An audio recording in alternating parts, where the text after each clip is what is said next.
Cleveland, Ohio, a place where art is our passion. While most see gritty brick facades, we see raw potential. A blank canvas waiting to be unleashed with unapologetic creativity.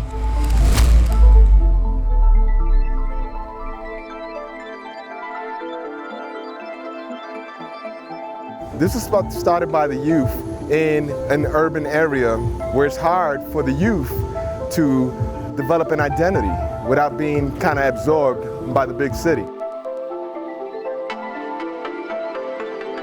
Graffiti is about expressing yourself, letting people know who you are. We did it for the fun of it. We just did it because we didn't have anything else to do. We couldn't leave our neighborhoods because of the gangs, and we couldn't leave our neighborhoods because we were too young. I had an option of going down the graffiti path that was being laid out for us, or you can go down the gangs path. You know, I said, you know what? I'm gonna hang out and I'm gonna do my writing, and I don't care. I'm gonna be the first graffiti gangster. It's a person expressing themselves, how they feel at that moment, or what they're going through mentally, physically, spiritually, and they're just putting it down and sharing it with other people. You get to see ideas. Some of them are well organized, well structured. They've provided a solved kind of idea on the wall, and it's beautiful. Others, they gave you a sample of their thoughts, their ideas, raw and uncut. Accept that and acknowledge that and absorb that. And ask yourself the question, does it matter?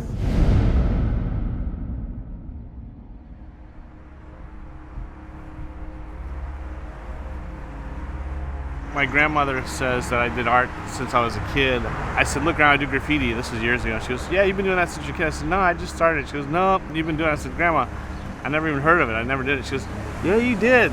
The letters and stuff. Yeah, I used to write the word fire with flames and cloud with clouds and bubbles with bubbles. I was like, oh shit, I did? Like, I had no idea. You know, I don't know. I guess it was like meant to be in my blood or something, you know?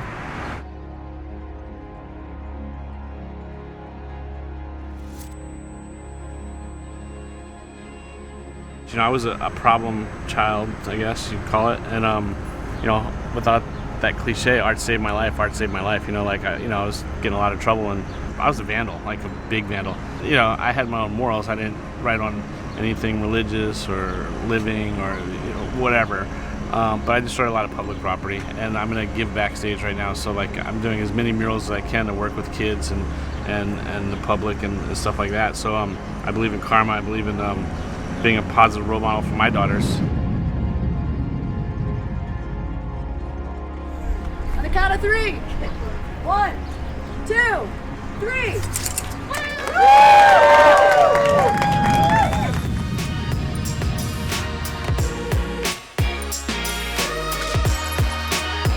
The building's going to be headquarters for Graffiti HeArt nonprofit, and it's going to also be graffiti gallery. Artists can have events, have gallery shows, sponsor different workshops for youth and adults around different media and street art, aerosol, wheat paste, stenciling. Really use it for our organization too, to be a platform to bring people there to see graffiti on the inside.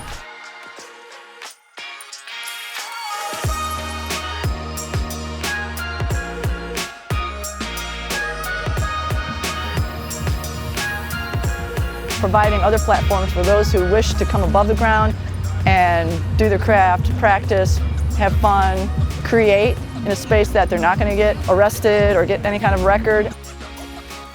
It gives the artists the opportunity to go to different places and be able to share their work with other communities, but also the work itself is impactful, and I'm excited to be able to be a part of that.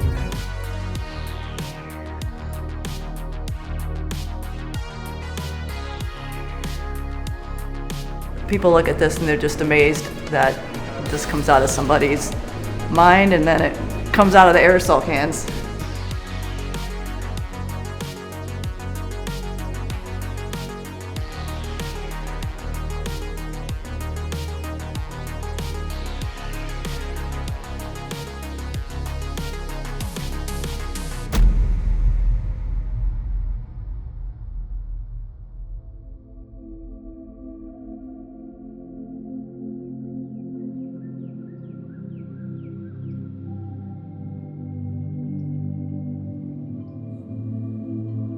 organization itself has a lot of resources and a lot of connections into the city itself and people involved in what happens in the city. So a lot of times I think individual artists don't really know who to reach out to or how to get connected, and Graffiti HeArt bridges that gap.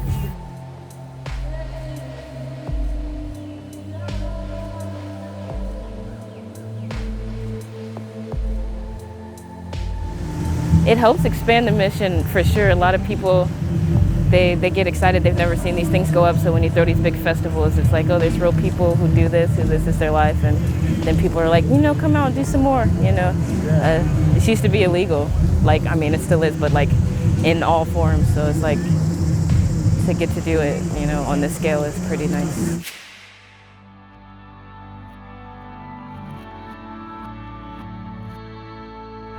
With Graffiti HeArt, one of the things that we really appreciate is the giving back. Old buildings that need some love, communities that need some art and positivity.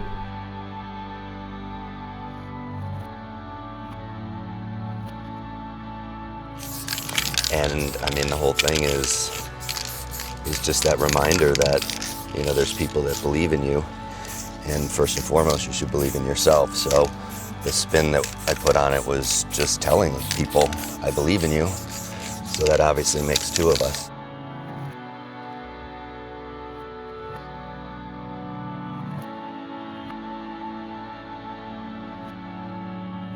So the words that I put on walls are positive words and romantic words and inspirational words.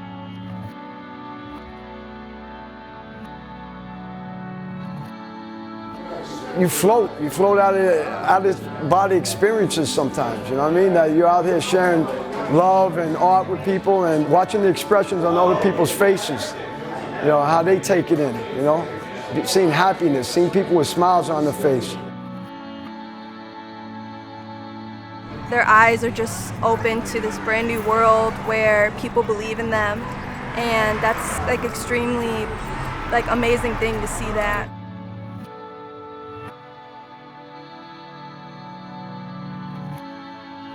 It might have been vandalism and graffiti when we were kids, but now it's actually an art.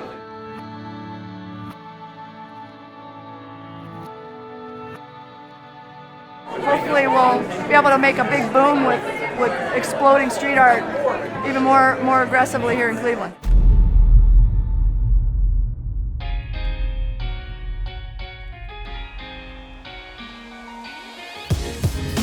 Our goal is to beautify our community one wall at a time.